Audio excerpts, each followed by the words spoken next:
I would like to ask a question that may appear outside of our discussion, but I think it is interesting to refer to it as we are speaking of Heidegger's idea of the language as house of being. And through our discussion, you refer to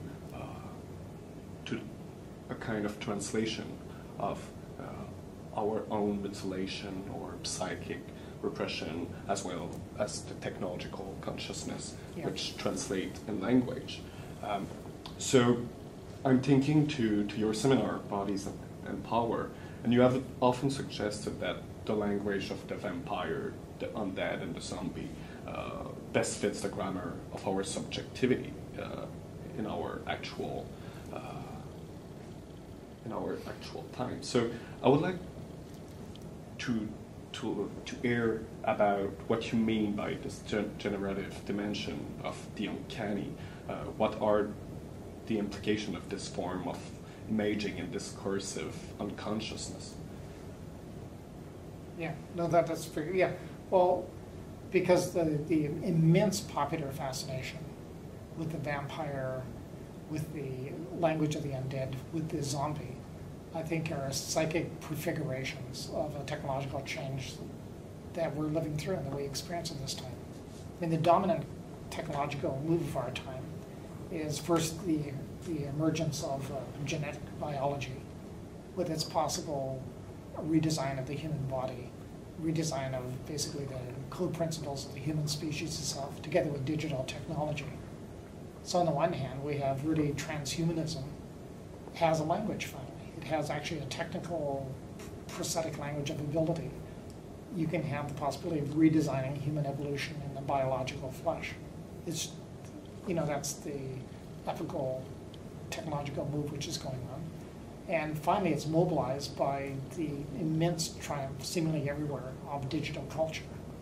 So the political economy of facts on the ground are that this is a culture in which phenomena such as zombies and vampires and the language of the undead make questions which before were matters of mythology or of science fiction, like between living and death, between living and dying, living these kind of interstitial situations in which you move between, like, firmly known body boundaries and things which are frightening to you on the outside no longer are simply languages, are no longer simply resident in the language of novels or science fiction or movies, but in fact just become part and parcel of our everyday life itself. To become very risible and very directly experience questions itself.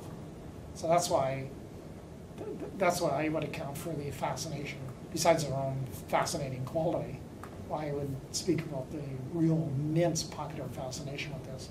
They're a form of truth-saying of what's already happened to us. And it's not that we're not speaking of the future, we're already really speaking of the past. We are a culture of vampires and zombies and avatars, the military leading the way. And I would like to continue this idea, but maybe on a more practical level. You just discussed the blurring of body boundaries and the interstitial state of the human. So with the progress of biotechnologies and digital connection of bodies and image machine, it is suggested by some people, some thinkers, that we no longer inhabit a body, but a multiplicity of bodies. So in your opinion, is it true that we live in an increasingly borderless and fluid world? And also, do we share these different bodies with others? Yeah, that's for sure. I mean, everybody does it, and we do it effortlessly, and if we were constrained from doing it, we'd go crazy. I mean, we effortlessly share every day bodies of information, bodies of stream data, bodies of images. I mean, these are the great circulatory simulacral digitized systems within which we circulate and come to claim our identity itself. And sometimes in moments of panic or boredom, you're thrown back into yourself, and great panic begins to ensue. You've seen those recent surveys of students who were asked to cut off their cell phones for a day and things like this, and to take the trodes out of their flesh. said they just absolutely couldn't stand it because they said they had thought they had lost an essential part. They had said they lost them, not an essential part, they had lost themselves. So I read that and I thought, well, that's really a pretty significant metaphysical, psychopathological statement, that yourself has in fact become part of stream data in some ways. And I don't say that with any criticism. That is just, that's what, this is post-human subjectivity. It's really a new psychological terrain is emerging itself. But it means like notions of multiplicities of bodies. It's not like just a theoretical phrase. It's just, it's a practical way of speaking about the political economy of bodies and culture today.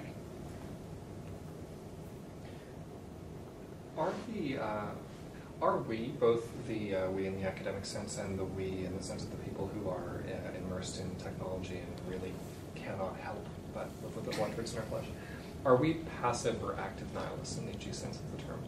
So that's to say, from a political theoretical angle, is the longing sometimes found in theory for an outside, like a better foundation myth or a more inclusive ontology? Is this an indication that we remain incomplete nihilists looking for something in which we can invest our faith? In other words, is relationality, or relationality conceived as ontology, maybe a symptom of nihilism? Yeah, probably true.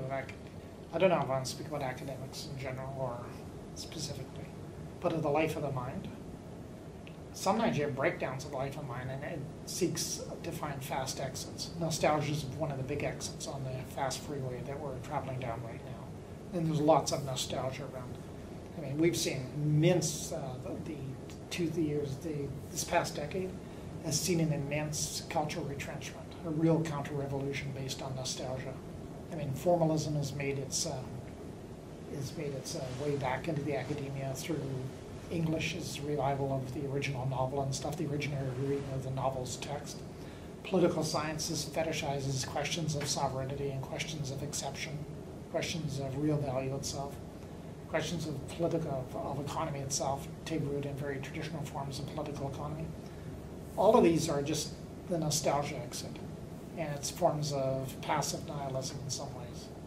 There are very few attempts to think in the spirit of the times. And thinking in the spirit of the times would be thinking in languages of drift. There's lots of creative video makers who are what I call drift video makers. They make of the act of video making itself and film production an act of trying to catch the spirit of drift in their culture. There's writers, the very best writers, who are, whose books are taken out of garbage cans and read by the young, are typically drift writers. They've given up on textual narrative stories that have beginnings and endings, and their writings are filled with swerves and juxtapositions, and interesting things begin to happen itself. And sometimes you even have theorists who are drift theorists, who try to form a homeless thought that descends into the spirit of the times in which it lives. That's the only possibility I see for a thought which is not tinged by resentment or by feelings of nostalgia.